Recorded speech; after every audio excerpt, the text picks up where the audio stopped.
क्या योगी आदित्यनाथ कभी नहीं बन पाएंगे देश के प्रधानमंत्री? क्या अमित शाह काट देंगे योगी आदित्यनाथ का पत्ता? क्या मोदी के बाद अमित शाह के हाथ में होगी बीजेपी की टॉप लीडरशिप? और क्या अमित शाह को प्रधानमंत्री बनाने में मदद करेगा आरएसएस? नमस्कार दोस्तों, ये एनालाइज नाउ है। मैं हूं कृष्णा बाजपेयी और अपने इस वीडियो में हम बात करेंगे देश की सत्ताधारी पार्टी यानी भारतीय जनता पार्टी की, क्योंकि पार्टी में अगली पीढ़ी के नेतृत्व को लेकर चर्चा शुरू हो गई है। चर्चा इसलिए भी हो रही है क्योंकि प्रधानमंत्री नरेंद्र मोदी ने देश के पहले प्रधानमंत्री यानी पंडित जवाहरलाल नेहरू के एक सबसे बड़े रिकॉर्ड को तोड़ दिया है। इसके चलते अब ये सवाल है कि नरेंद्र मोदी के बाद बीजेपी की तरफ से प्रधानमंत्री पद का दावेदार कौन होगा। जब भी ये सवाल पूछा जाता है तो बीजेपी के समर्थकों की तरफ से एक जवाब सबसे पहले आता है और वो नाम है उत्तर प्रदेश के मुख्यमंत्री योगी आदित्यनाथ का, क्योंकि योगी आदित्यनाथ की पॉपुलैरिटी सबसे ज़्यादा है। लेकिन हकीकत ये है कि योगी आदित्यनाथ के प्रधानमंत्री बनने की राह का सबसे बड़ा रोड़ा प्रधानमंत्री नरेंद्र मोदी के बेहद खास बीजेपी के चाणक्य और गृह मंत्री अमित शाह हैं। और यहीं से सवाल उठता है कि क्या बीजेपी योगी आदित्यनाथ के बजाय गृह मंत्री अमित शाह को आगे चल के पीएम उम्मीदवार बनाएगी?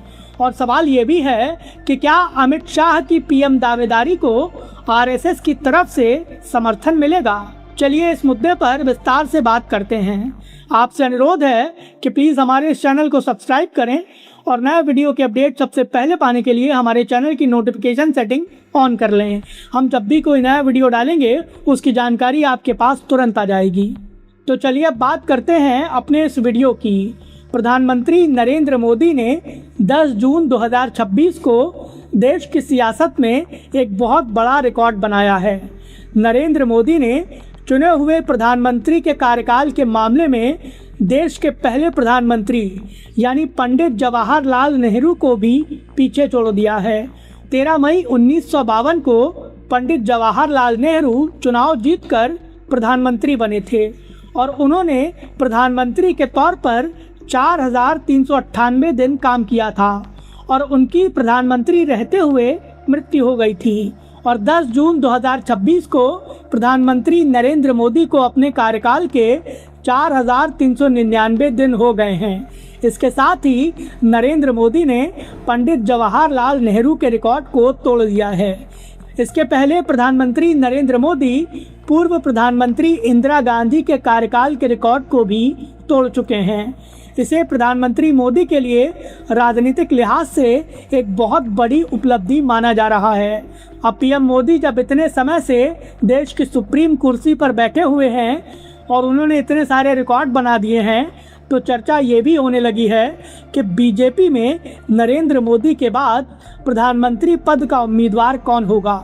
जब भी बीजेपी के अंदर प्रधानमंत्री पद की दावेदारी को लेकर चर्चा होती है तो लोगों की जुबान पर केवल एक ही नाम आता है और वो नाम है उत्तर प्रदेश के मुख्यमंत्री और बीजेपी के सबसे फायर ब्रांड नेता योगी आदित्यनाथ का। योगी आदित्यनाथ की पॉपुलैरिटी जम्मू कश्मीर से लेकर केरल तक है। योगी आदित्यनाथ की राजनीतिक ताकत का डंका कच्छ से लेकर कामाख्या तक बजता है और इसीलिए बीजेपी के समर्थक योगी आदित्यनाथ को नरेंद्र मोदी के बाद अगले प्रधानमंत्री के तौर पर देखना चाहते हैं।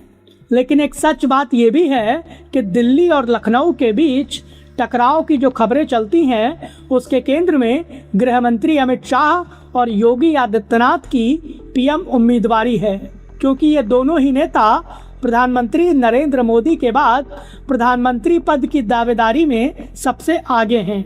भले ही बीजेपी के समर्थकों के बीच योगी आदित्यनाथ की पॉपुलैरिटी सबसे ज़्यादा है, लेकिन अगर बीजेपी के अंदर देखें तो उसकी रणनीति समझ आती है, क्योंकि प्रधानमंत्री नरेंद्र मोदी ये संकेत देते रहे हैं कि वो अपने बाद गृह मंत्री अमित शाह को पीएम उम्मीदवार के तौर पर देखते हैं।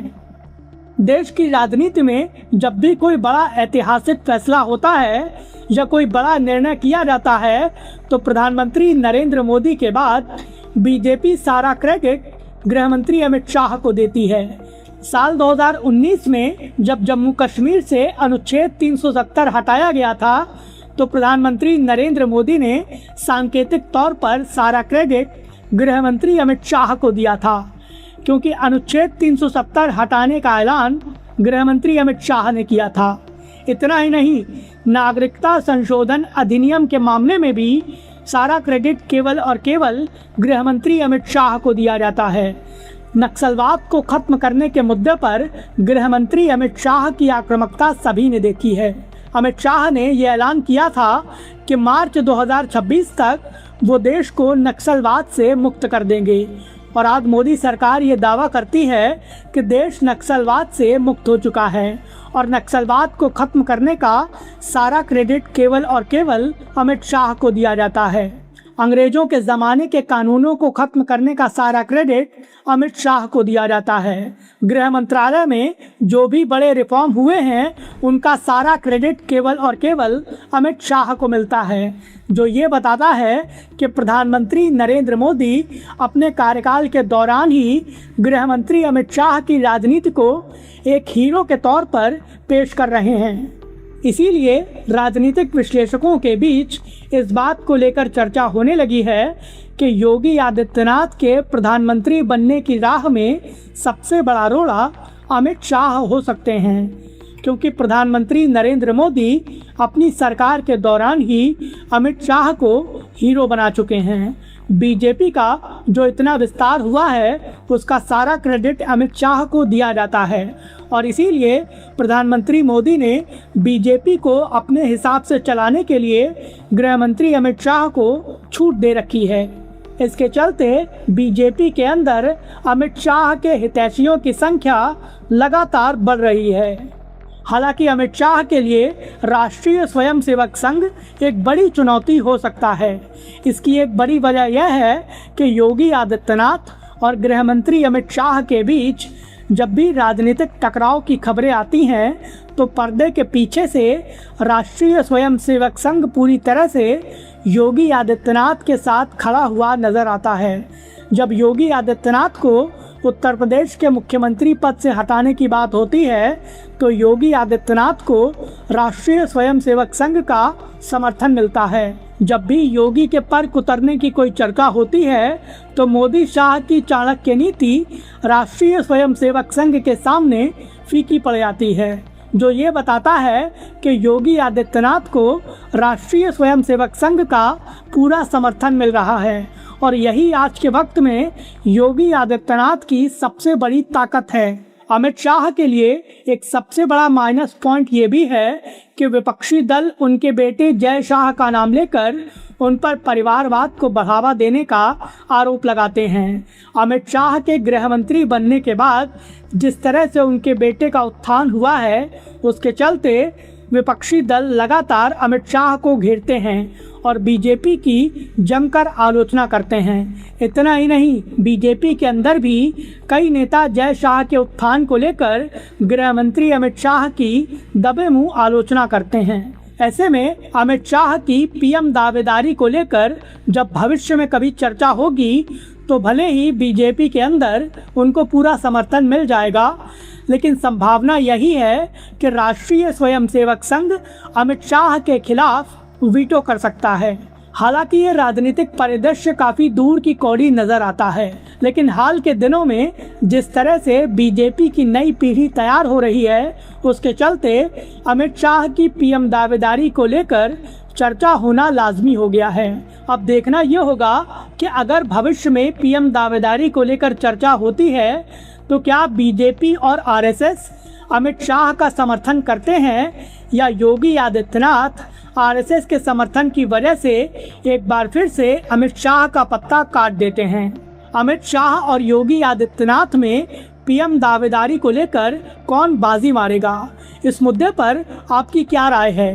प्लीज़ हमें हमारे कमेंट बॉक्स में ज़रूर बताएं। वीडियो पसंद आया हो तो प्लीज़ इसे लाइक करें और हमें सपोर्ट करने के लिए हमारे इस वीडियो को ज़्यादा से ज़्यादा शेयर करें।